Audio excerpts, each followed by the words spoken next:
Hello, darkness, my old friend. I come to talk with you again, because a vision softly creeping left its seeds while I was sleeping, and the vision that was planted in my brain still remain within the sound of silence. Welcome to the Hidden Bridge. I'm Henry, your facilitator here. It's taken a while. I am sorry for the delay in videos.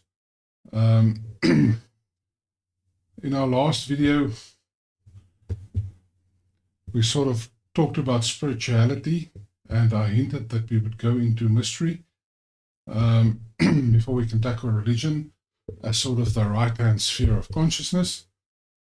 Dealing with mystery really does a lot of stuff to you, and I'm trying to be as rigorous as possible, so it's most likely going to be a multi-part series because I really want to do it just, because remember, mystery is archetypes, symbols, and patterns,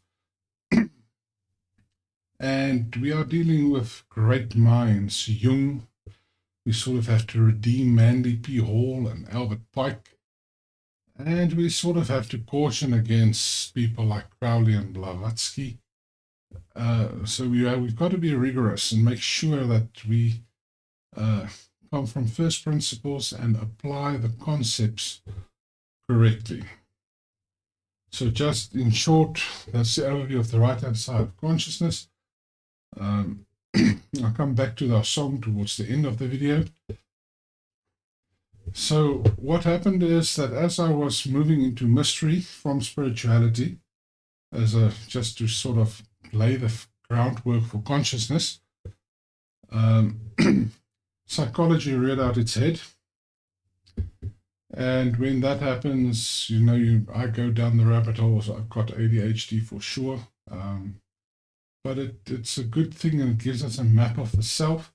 And hopefully after this video, you will understand what this is all about and why it's so important. If you really are interested in consciousness, meaning and purpose, personal transformation, I don't call it personal development because that literary genre, there's so much fluff. But let's call it personal transformation or higher insights, growth, better life. Whether that you want to translate that into business success or whatever, that's part of sort of our discussion today as well, meaning and purpose. We'll sort of touch on that. Really getting to grips with the self. Also, synthesis of the self is one of the major projects I'm working on at the moment. But in order to do that, I'm first sort of just laying the groundwork for getting an integrated view of consciousness, and this leading me to this work. So I've not left the mystery behind, but this came up, and I'll tell you why as we go through the slides. So yeah, journey of discovery. And once you realize that the problem today is that everybody's living in a silo, trying to even fragment into further silos, we lose this integrated, holistic way of looking at the world. And we sort of hollow out existence and structure, becoming elusive, preventing cohesive understanding. We need to really be careful of this approach. Our single guiding question here, as we contemplate the dissolution of barriers, we invite a deeper inquiry into how convergence can foster connections. In the end, for a shared consciousness and experience. And you'll see the title of the video is Psychology Meets Spirituality. So it comes out of our previous video, which was about spirituality. It's fueled by my work on mystery, but we are really in the sphere of psychology today, but it's not a separate psychology video. So embrace a guided exploration of coherence. Try and find something that transcends debates and belief systems to see a unified picture and navigate intricate landscapes. So yes, we stand between two worlds. a new threshold of understanding. In this case, we melt spirituality, and spirituality then transforms automatically into mystery. And we'll get to that because there's a way in which the human psyche communicates, which is actually why mystery exists as a field on its own. In the end, we will see the architectural self emerge, a picture of the self and how we can use it. So, I'm not going to go through all the slides of spirituality per se. We did it last time. We saw that spirituality is about embodying acceptance of the now, really being present, being in alignment, resonance, and internal coherence. That then gives you peace, joy, and right standing with your higher self. You can apply that religiously if you want. I use it like this way because it is universal. It's not necessarily the purview of only one religion. And when you have that state of joy, peace, righteousness that comes from inner coherence, the natural result is gratitude. So think about, what does psychology have to say about this? What does the self have to say about this? So, in short, that's what we've been saying. The emergence of the two. We'll see that meaning arises through lived experiences. Unfortunately, it means you have to take responsibility for your own journey and engage. It allows you to engage with the deeper meaning and insights of your own existence. James Hollis, almost said Hollow. James Hollis is a key Jungian psychologist. Wrote a lot of good books, lots of YouTube videos of James Hollis. Go and look to him, listen to him. I can listen. He's one of those people I can listen to for hours. Like in physics, I can listen to Brian Cox. In psychology, it's James Hollis. Philosophy, Bernardo Kastrup. It comes to the irreducible right-hand side, it becomes difficult because there's much more fluff to work through. Oh, sorry. Back. Explore the soul's voice for deeper understanding. Embrace your vocation as a pathway to meaning. So what you are doing, you assign meaning to. We'll get to that. And by assigning meaning, you cultivate self-authority. You'll see that most leadership models have got this backward. Jung, of course, we'll get to Jung in a couple of seconds again, but embrace your shadow. Discover all aspects of yourself. Pursue integration, although Jung called it individuation. Integration, I leave separate for Heidegger and philosophy. And seek wholeness through balance. So, spirituality, meaning, psychology, development. This is sort of, the arrow sort of doesn't do it justice. They're all related. Can't have one without the other. But it means that there must be an object shift in order to understand reality and the self. Complexity of thought enhances understanding of nuances. Think about that for a moment.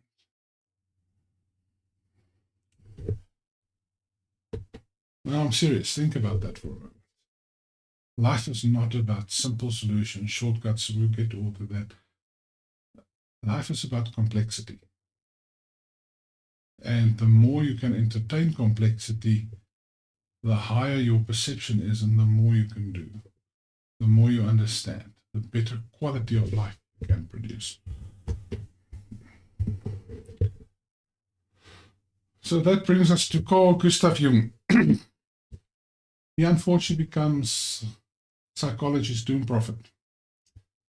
In my mind, probably the greatest psychologist to ever live, although, there's a lot of academics that will disagree, but Jung was willing to go where nobody else was going. He was willing to go into spirituality, mystery, and philosophy and physics. His letters were probably great material. Very integrated thinker. So Jung really an inspiring thought leader worth studying. There's enough material on him on YouTube. Unfortunately, also a lot of fluff because people want simple solutions. Jung is not the guy for simple solutions. If somebody says, oh, Jung is a dating guru or a sexual prowess guru or a quick solutions to that using Jung, just ignore. Jung is for people who really, he wrote for people in the top 1%, those who are seeking a self-transformative mind. Self-authoring people, yes, start reading Jung, start changing perspectives, but Jung wrote for people at a level of transformation. It's not for mass psychology. So you can also see why, unfortunately, academia basically hates it. But Jung said, it is my conviction that psychology will become hollow and empty if it ever denies the existence of spirit. Now ask yourself, why would a world-renowned now agnostic, previous atheist, Alex O'Connor, tell you that somebody like Jordan B. Peterson is an atheist when you write books like We Who Wrestle with God? I'm just going to leave it there. I'm going to tell you that mainstream psychology has got problems. And I want to be very clear here. There are a great lot of psychologists doing amazing work to help people through life. I'm not throwing mud at you. In fact, I encourage you. But the field of psychology has begun eating its own tail, as is many academic sciences. And unfortunately, Jung lies at the center of this. When I actually do courses on Stoicism for industrial psychologists, and I start working with Jung, shadow, and archetypes, they want to crucify me because it's not acceptable in academia. And Jung said this would happen just like Einstein predicted what will happen with physics and where we are in physics today. It's sort of the same thing. Post-World War II removed Timos, or the spirit. And that has led to the hollowed out and emptying of all the academic silos and why they reject the right-hand side of consciousness and why you cannot get straight answers. I'm going to leave it there. So for all the psychologists that come across this video, do not stop doing the good work. I know where most of your hearts are, and I support you wholeheartedly. Also remember, I look from baseline as a coach. I don't want to fix people. I want to build out what is already better, good, and make it better, because as in the true coaching world, we believe that by focusing on the good things, sort of positive psychology angle, the more you build that, the more redundant the bad things will become. So these are deep psychology questions, and we will, as we did with spirituality, as I'm building for mystery, go on to religion, then psychology, physics, and philosophy as well. But I do criticize psychology a lot, but for the psychologist doing the good work, don't be dismayed, don't be offended. You've got my support in all ways that I can. If you have any questions, drop me a comment, send me an email. I'm willing to work with you. We can work through discussions, but please be open to view things from a different perspective. Right, round handle, modern psychology. Basically what we said. The core problem in modern psychology is the belief that the psyche is static.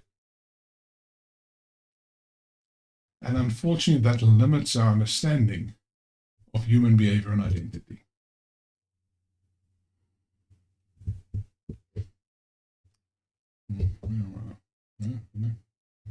measurements are usually obscuring the true nature of the self. And I don't even want to go into how statistics is used in psychology, because assumption is normality. But true transformative work doesn't work with normal. Normal people don't change the world. They keep the world going. None of the great people you can think of were normal. I'll just leave it there. So if we are focusing on instruments that obscure the true nature, that reflect stable traits rather than dynamic experiences, what do we do with personality and identity? I was almost kicked out of a psychology professor's office because I said that personality can be changed. And yes, it can. But it's not for everyone. Most people can't. You have to do, once again, the answer lies. Robert Kegan from Harvard, brilliant psychologist, developmental model, he explains it. So yes, unfortunately, Jung already predicted the cracks in the foundation. The fact that we become diagnostic, measured, and reactive rather than expansive, growth, transformational.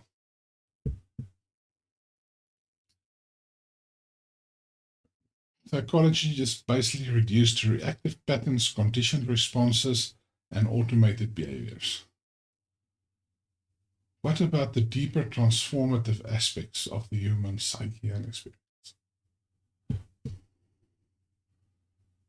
Static models unfortunately miss the dynamic structure and therefore the depth of meaning and transformation. Conditioned responses define static patterns of unconscious repetition. So it's not wrong, but it is limited.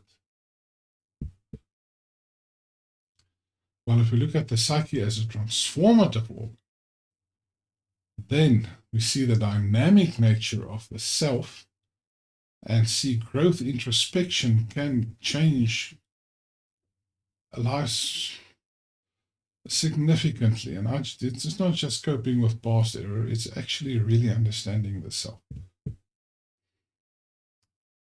But it is usually dismissed. Once again, sorry, Jordan, but if you say self-esteem doesn't exist because it can't be measured, you're the one in trouble.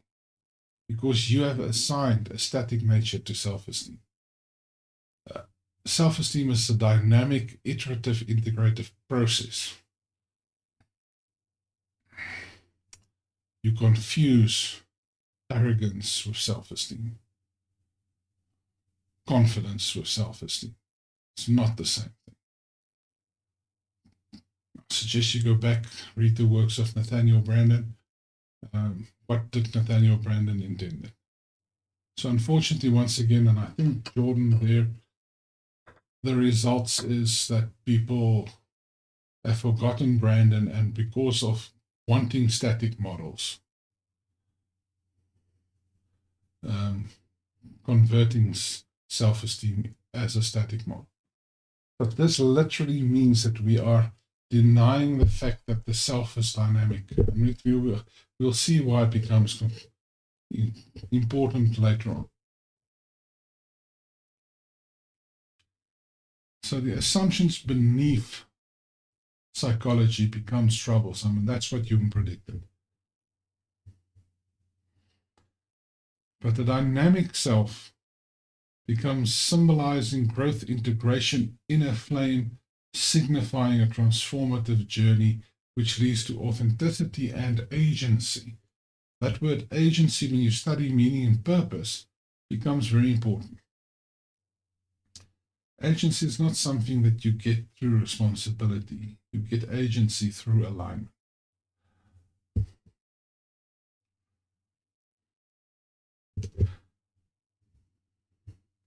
So that brings us to meaning in the soul. I've hopefully ranted enough about how psychology is approached. because, yeah, you also see that the archetype for psychology as a field is Interior's the Fool. We'll get to that. But the Fool is a beautiful archetype for psychology, not because of what the word means. In the archetypical language, it means unburdened, open to new experiencing, willing to explore, willing to experience, and make the best of what comes. It is developmental psychology at heart. Meaning in the soul is where this video starts. So I was watching a great interview with James Hollis,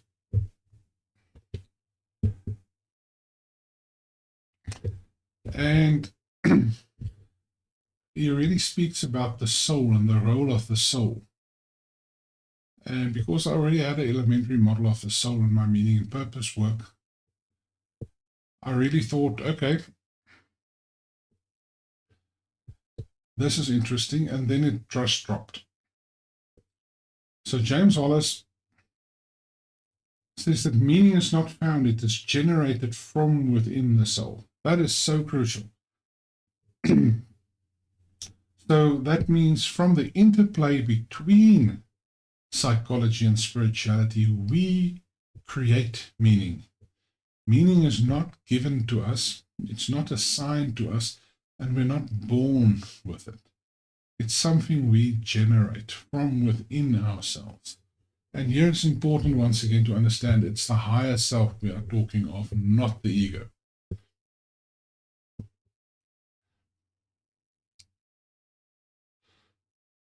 Dynamic generator shapes interpretations and experiences, allowing us to navigate life with purpose.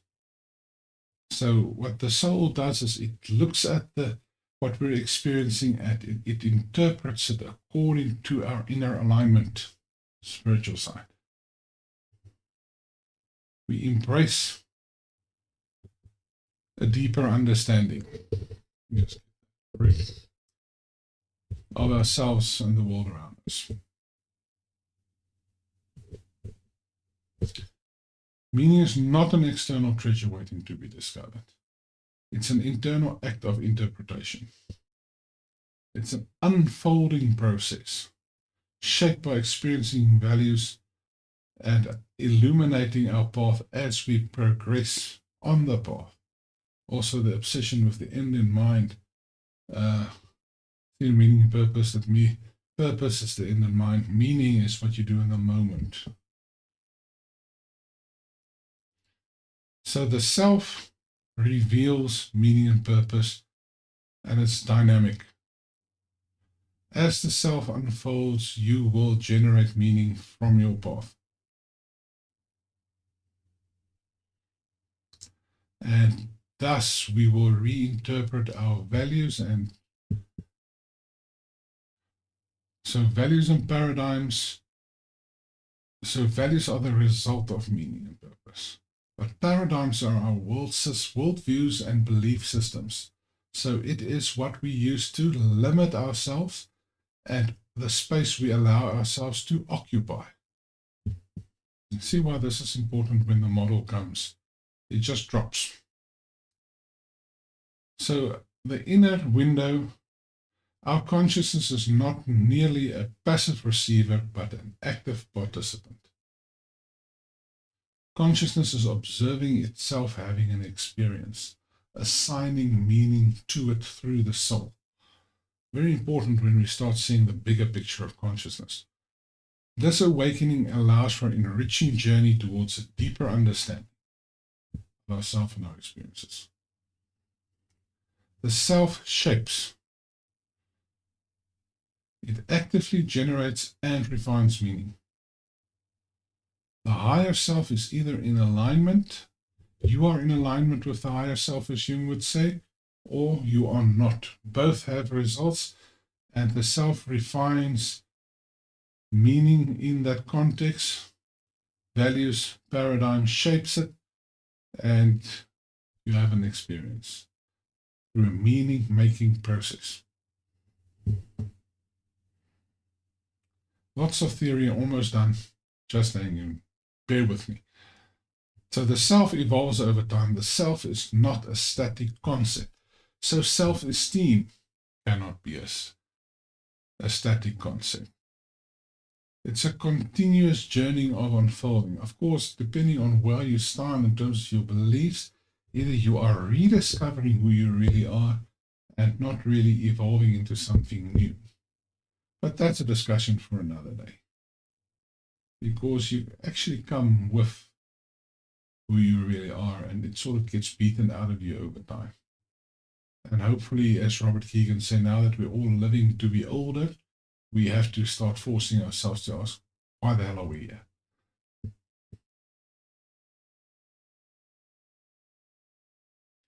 Hello.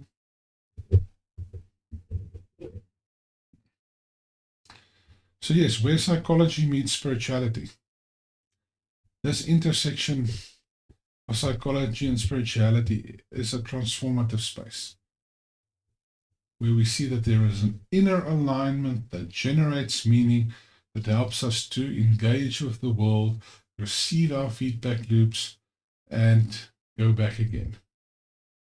And this is a process over time that you will go through consciously or unconsciously. That does not matter, but you cannot escape that. But once you see it, it's easy to, life just becomes easier and more, that it tastes better, it smells better, it feels better. So, developing a model of the self. And this is really the core where it all comes together. As I was watching James Hollis being part of mystery, you just see things align. You see the pattern fold before you. And it really helped me to go deeper. So my initial model of the self, which I developed 5 years ago, was sort of the self being surrounded by meaning and purpose is your direction and focus, your values, what is innately important to you. So please don't come with your corporate values and cultural values and stuff like that. We're talking about intrinsic motivators, intrinsic value. So no, it's not being a good-natured person, being on time, being friendly, being helpful. That's not values. Values is what is innately important to you. What would you kill for? Think about that. Let me quickly see if I can bring off the book. Here it is. Paradigms, of course, how you filter the world. Maybe we can quickly, if I can spot it. Not really right now. It's in here somewhere. Okay. Sorry about that. Go to camera. So, if you want to go into values, still remains the best book for values. John DeMartini, Values. If you want to understand paradigms, Maxwell Maltz, Psycho-Cybernetics. It's a good place to start. And lots of fluff has been done since then, but Psycho-Cybernetics, very good book. Values Factor, John DeMartini, will put values in context for you. So this is a crude model, but it gave me a language to start developing and looking at the self. As I said, one of my main projects is synthesis of the self. So this is what I saw. The fuel becomes the true self. That produces the flame, which is meaning and purpose.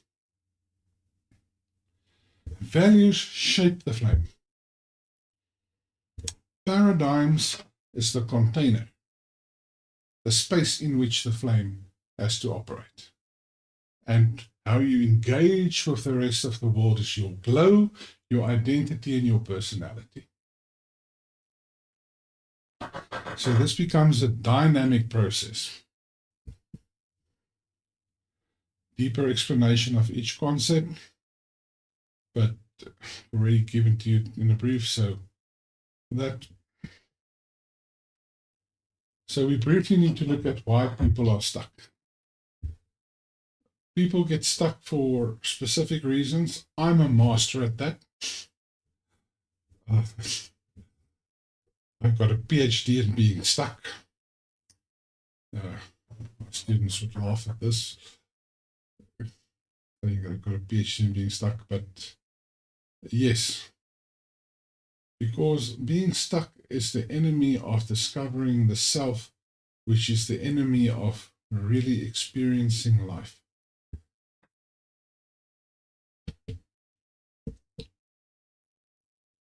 So it's not a failure. It is a structural misunderstanding. There are 3 layers to being stuck. I'm going to start on the right-hand side, developmental embeddedness. Robert Kegan, thank you very much, from Harvard, brilliant psychologist once again. If your embeddedness are intertwined with social beliefs and external identities, it inhibits your self-awareness and it limits your capacity to embrace transformative experiences. Meaning avoidance. Afraid of going deeper, because if you go deeper, you have to take responsibility, which means you are responsible. There's only one person that needs to change, that is you, and who has to take the responsibility? You. Most of us, depth resistance. Depth resistance is the ego clings to familiar patterns, avoiding the discomfort of change. The resistance leads to a cycle of stagnation, preventing personal growth and wholeness.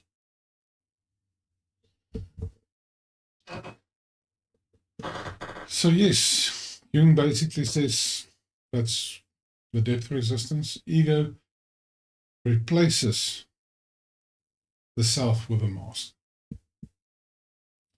Hollis will say you evade responsibility and authenticity. Combining in joint Jung Hollis, because Hollis is a Jungian psychologist, sort of depth and meaning resistance.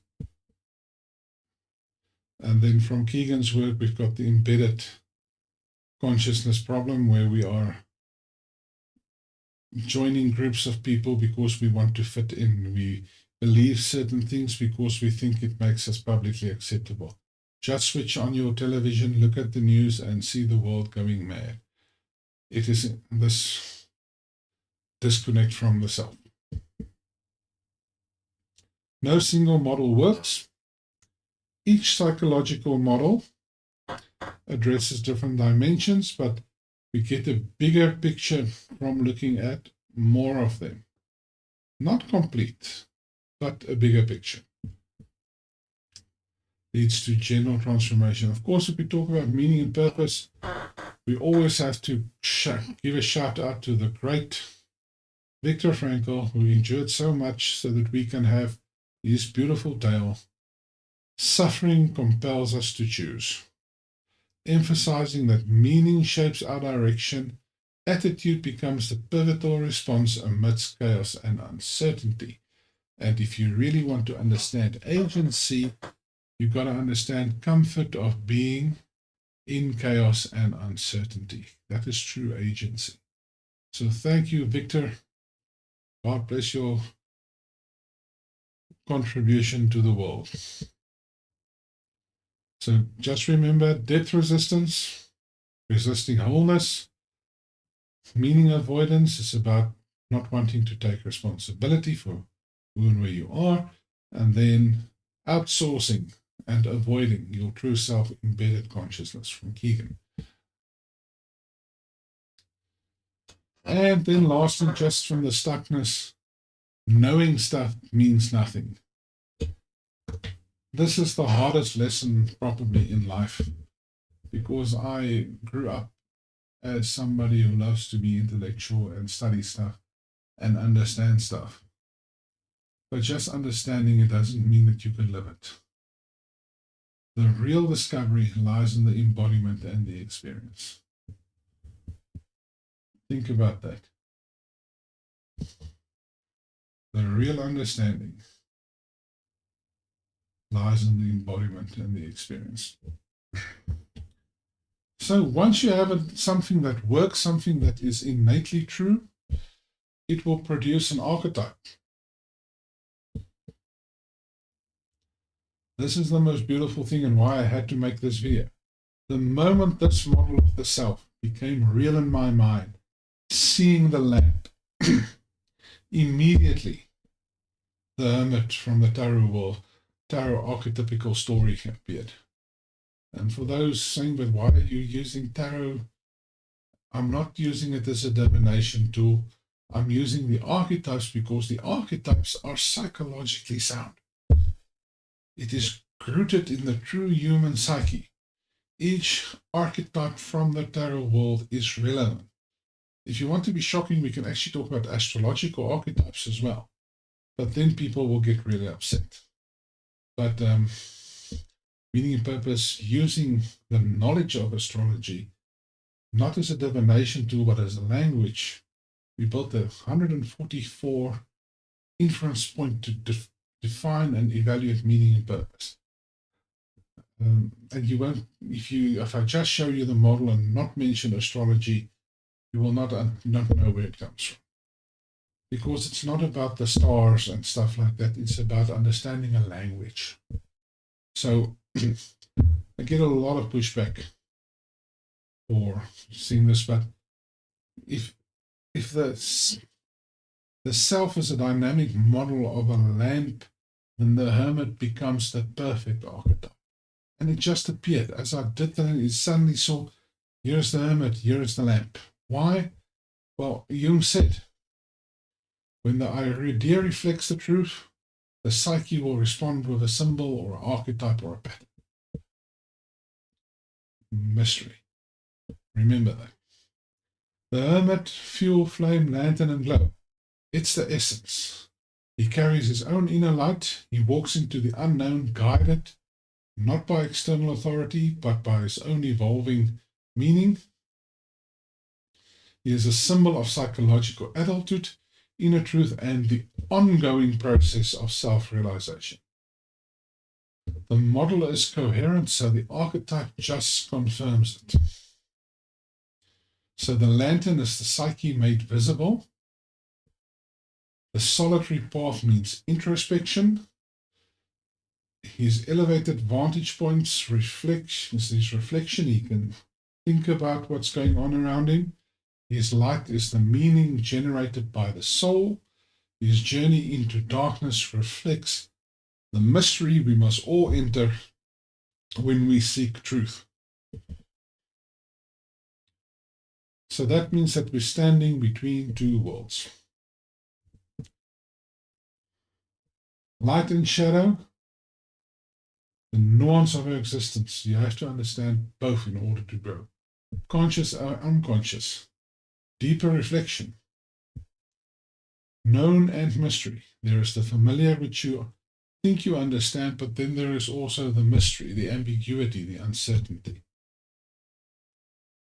Understand that this is a gradual process. There are no instant solutions, and it's a step-by-step self-discovery. If you force this growth, you will fail, and it will bite you. But you must be willing to let it unfold. Let learning and self-reflection unfold.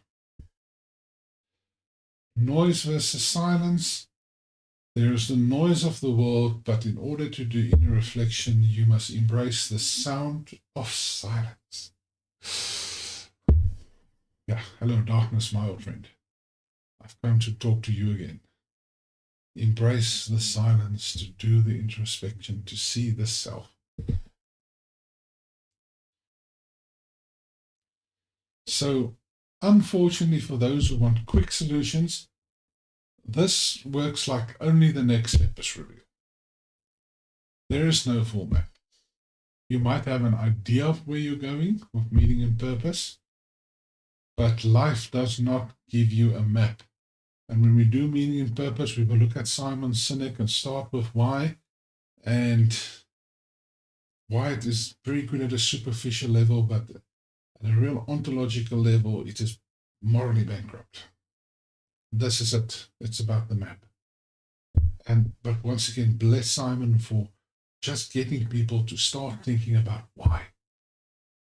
Start with why. What a brilliant slogan. He's really brilliant at marketing. Interesting person. Won't say we're able to listen to him for hours, but he did an interview recently with Stephen Bartlett, A Diary of a CEO. Very good. Seeing brilliant minds coming together and really going deep. I think they talked about AI and about the future of skills. Go and look it up. Simon Sinek, Stephen Bartlett. So the light only reveals what comes next, not the entire path. So as we do this, of course, the light will start burning brighter, and you will actually see a bit further and be able to pick up your pace. In the beginning, it will be slow, but as the inner fire grows, the illumination grows. So here's your problem. And we really need to stand still here in order to discover the self, bridge between spirituality and psychology, and our meaning and purpose at the core of understanding the self. Yes, I'm so guilty of this. 2 o'clock in the morning. Hey, chat, tell me about this and that. That's interesting. What about this? More concerning to me is actually how most people have gone mad by losing their true identities and have literally become so tribal in external identities. So we're really seeing a downward spiral quite quickly, and that cannot end well. You should really go and read what Jung wrote when he saw what was happening in Germany in the 1930s. Yes, he lived in Switzerland, but he saw the clouds and he saw what was happening, and he described it. Disconnection from the self. And the truth is, we all need stillness. We all need to embrace silence. Somewhere make time for yourself to discover yourself.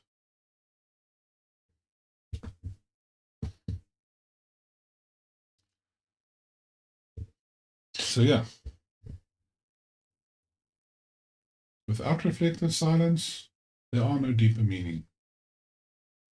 You're not grounding into your true values, and you are unaligned with yourself.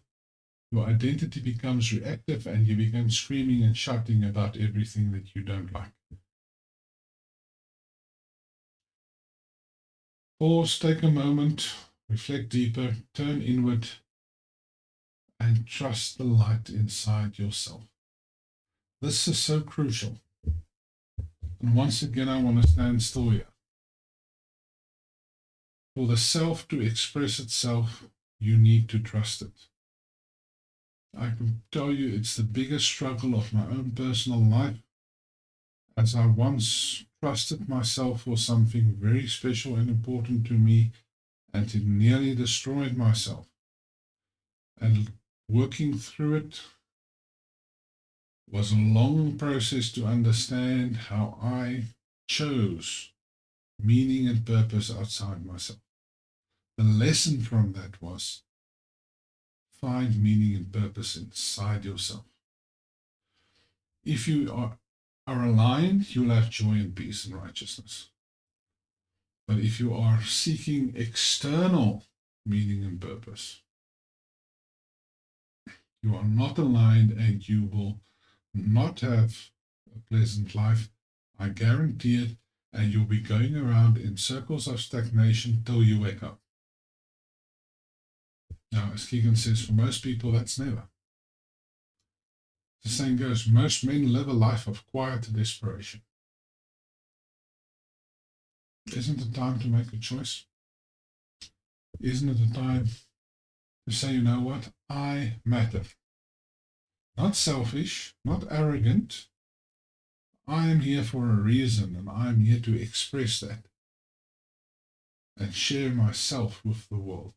If you go to my foundational videos, you'll see heal your heart, heal your mind, heal your heart, heal your spirit. Plant your garden and become the flame of the self. Because you are here to shine your flame. Every single one of you are here to shine your flame.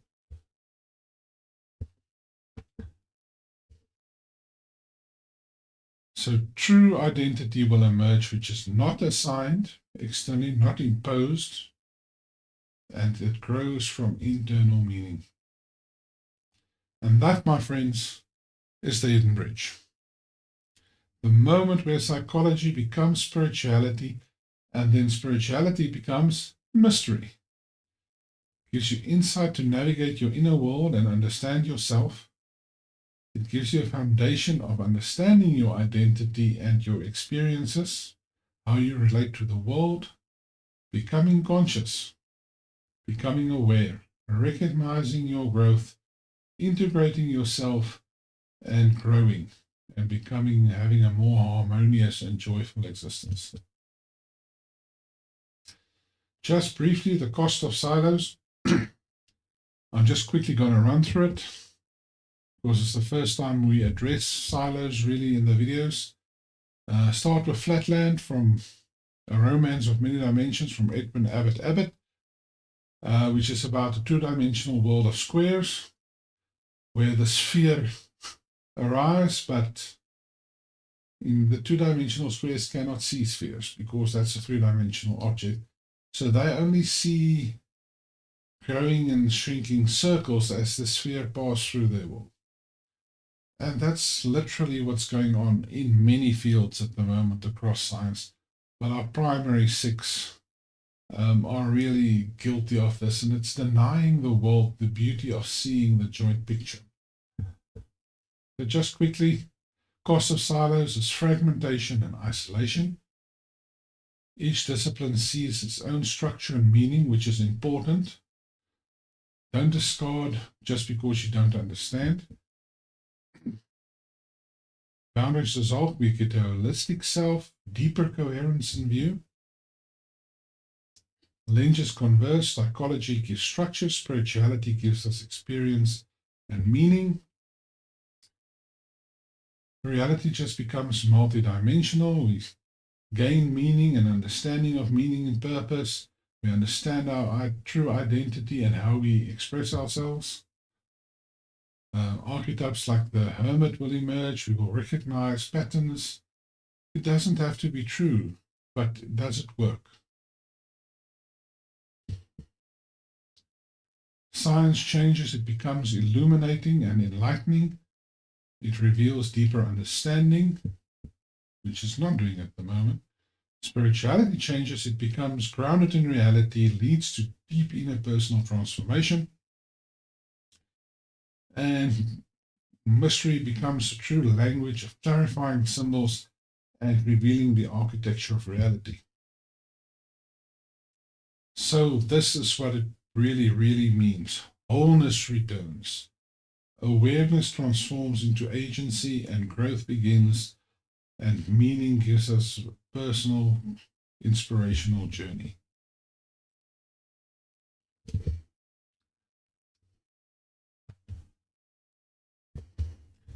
So the silo thing is important because that is the core of my contribution. I'm not an expert psychologist. I'm not an expert spiritualist, philosopher, physicist. But fortunately, I've been given the gift of understanding enough about each field to see that there is a joint story. And that all these brilliant minds, and yes, sometimes I listen to these people speak and I think, are they really brilliant minds? And yes, they are.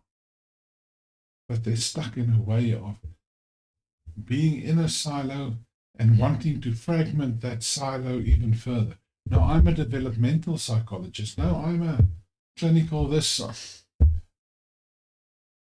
Why you lose the meaning of the higher implication of the field, why it's there in the first place. So bringing it all together, self evolves continuously with meaning emerging through experiences. Identity is shaped by interactions, and our consciousness expands as we integrate diverse aspects of our being. So fundamental to consciousness, consciousness seeks experience, revealing a richer understanding of ourselves, and that is the very purpose of consciousness and why consciousness is not epiphenomenal. We'll get to that individual consciousness. In the end, a multi-dimensional understanding restores wholeness, and it gives life meaning in profound ways. So yes, the right brain sphere, as I call it, the irreducible side of consciousness, as the left brain side as well. And I think if people understand these archetypes, some will hate me, some will enjoy them. Philosophy is the hangman because it's about perspectives. And the hangman is about seeing things from a completely different perspective. The fool, psychology, is about being unburdened, open, willing to go out there, willing to experience, willing to learn. And the magician is as above, so below. How do I basically see and do in the world what is inside me? Each of these archetypes really, you go and study the meaning of the archetype, they really fit the field. And that is the big thing. If you take anything from today, if you take anything from this video, I implore you, remember the lamp as a model of the self. So let's just go back to Simon and Garfunkel here. People talking without speaking, people hearing without listening, people writing songs that never share. Is this not the world we are living in at the moment? And people bow down and prayed to the neon god they made, to the reality TV guide they made, to the social media guide, the god they made, to the AI god they made. But they didn't want to disturb the sound of silence. So here we are. Psychology as the fool. Out for a journey of discovery and growth. Backpack on. What a beautiful, beautiful image. Listen, the question of the hidden bridge. Will you cross it? Or do you want to remain where you are? The choice is up to you. Thank you for joining us on the Hidden Bridge. Thank you for joining me here. I hope to do more videos. The past month have been slow. I am building the website. It will hopefully also be live in January sometime. I believe this is a journey. Most likely I've got some ideas of what I want to do, but there's also stuff that I can just immediately do, and most likely in order to get things going, I will go there. We can look at the alchemy of the soul. We can look at the map, the true map of meaning, and how agency, all the way to focus and presence, all form a constellation that bridges the psyche. There's so much stuff. I've also a lot of them saying what happens when spirituality meets physics, because there's a lot of fluff going on. People are throwing around quantum language and spirituality as if there's no tomorrow without no understanding. And when you talk to the physicists, they go like, spirituality, really? Well, it's one and the same thing. Yeah, it's one and the same thing. And what can we learn by looking at both, by integrating both? That's sort of the immediate future. I am also working on the synthesis of the self, bigger project, so that will have some videos drop there. Meaning and purpose is a big thing because society is facing the four major crises around meaning and purpose, comfort, trust, and the other thing is silification and almost a lack of thinking, the death of critical thinking, they call it. But I think the real thing that you do from mystery, by me showing you as quickly, once again, the full for psychology is symbolical thinking is more important than critical thinking because it is really about seeing the whole picture. And with that, I leave you for now. I hope to do another video soon. Thank you for joining me.